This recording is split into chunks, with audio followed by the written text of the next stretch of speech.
మల్లియలై వెదజల్లును మకరందమై.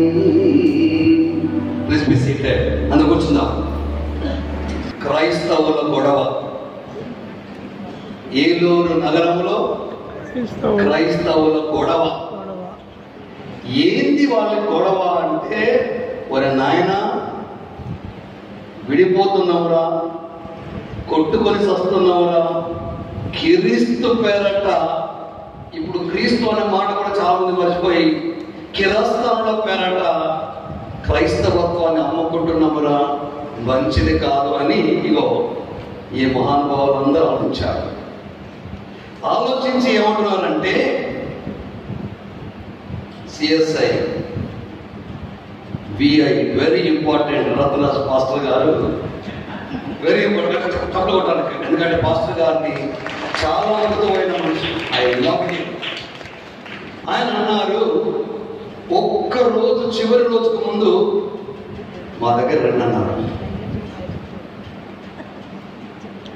మీ దగ్గరికి ఎందుకు రావాలయా మేమంటే, భోజనం పెడతాం తండ్రి గారు అన్నారు. కౌన్సిల్ మెంబర్స్, థ్యాంక్స్ నాన్న, మీ అందరికీ ఈ భోజనానికి, మీ ఆహ్వానానికి, మీ సహవాస పరిచర్యకు వాళ్ళు పిలిచిన పొందున్నాను.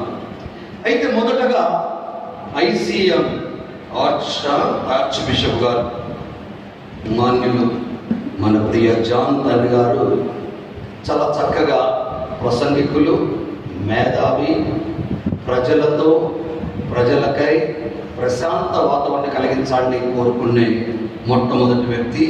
అదే రీతిగా మన్నా మినిస్ట్రీస్ పీఠాధిపతులు మోస్ట్ రెవరెండ్ ఎలిషారాజు గారు మరియు మన పాస్టర్స్ అందరూ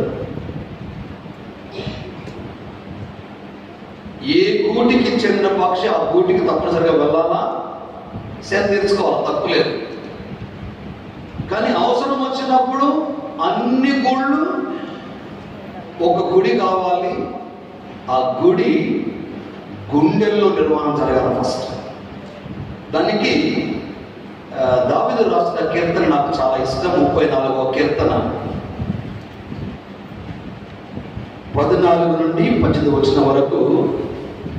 ఈ కథోలిక బైబిల్ నేను చదివే ముందు మా వెరీ ఇంపార్టెంట్ రత్నరాజ్ తండ్రి గారిని చదవలసిందిగా కోరుచున్నాను. మన బైబిల్ తీసుకొని మన సిఎస్ఐ బైబిల్ చదువు నుండి 34వ కీర్తన.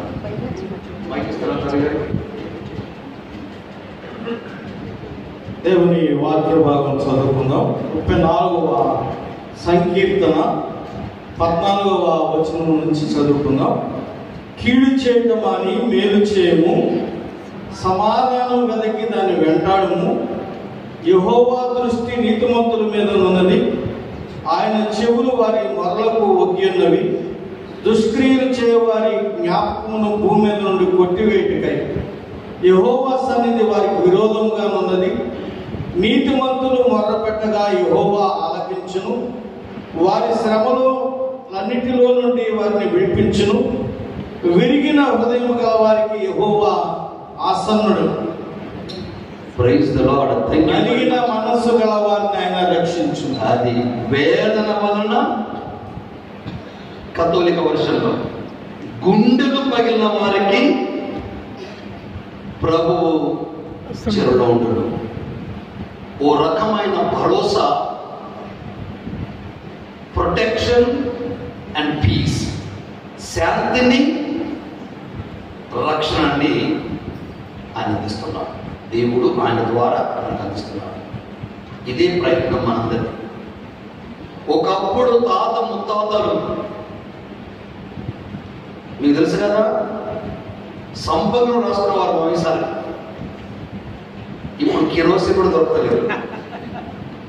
కారణం ఏంటంటే క్రైస్తవత్వం పోతుంది, కిరస్థానం వస్తుంది, వికృతి, ప్రకృతి పదాలు. కొంతమంది మనమే దైవ జనులకు బదులు దైవ జనాంగం అంటున్నారు. తప్పు. అంటే మనం చేసేది మనం ఆచరించడం లేదు, మనం చెప్పేది మనం తిట్టలేదు. కాబట్టి మన ఏలూరు జిల్లా తరఫున అన్ని సంఘాల తరపున మనం ఏం చెప్తున్నామో కాస్త ఆలోచిద్దాం. మనం ఏం చేస్తున్నామో కాస్త ఆలోచిద్దాం. మనం ఏం చేస్తున్నామో, ఎవరు చేస్తున్నామో లెక్క కూడా చెప్పుకునే పరిస్థితి ఏర్పడుతుంది. చివరిగా పరిశుద్ధ ఫ్రాన్సిస్ పాప్ గారు చక్కని మాట అంటున్నారు. మనమందరం ఐక్యత ఉండాలంటే అలవాటులో మనం దాన్ని బలపరచుకోవాలి, ప్రార్థన చేయాలి. ఏమని ప్రార్థన చేయాలా? నీ నామం స్థిరపడాలా, నీ రాజ్యము రావాలా, అప్పుడే మా జీవితాలకి ఆదరణ ఉంటుంది, అర్థం ఉంటుంది, సాక్ష్యం ఇచ్చే సత్తా ఉంటుంది. కనుక నీ శాంతి రాజ్యం మాకు రావాలని ప్రార్థించండి మొదట పరిశుద్ధ ప్రవచనం అంటారు. ఇక చివరిగా నేను మనందరూ చెప్పిన మాట ఏంటంటే, పొట్ట తీసుకుంటే పడేది ఎవరి మీద? మన కాళ్ళ మీద.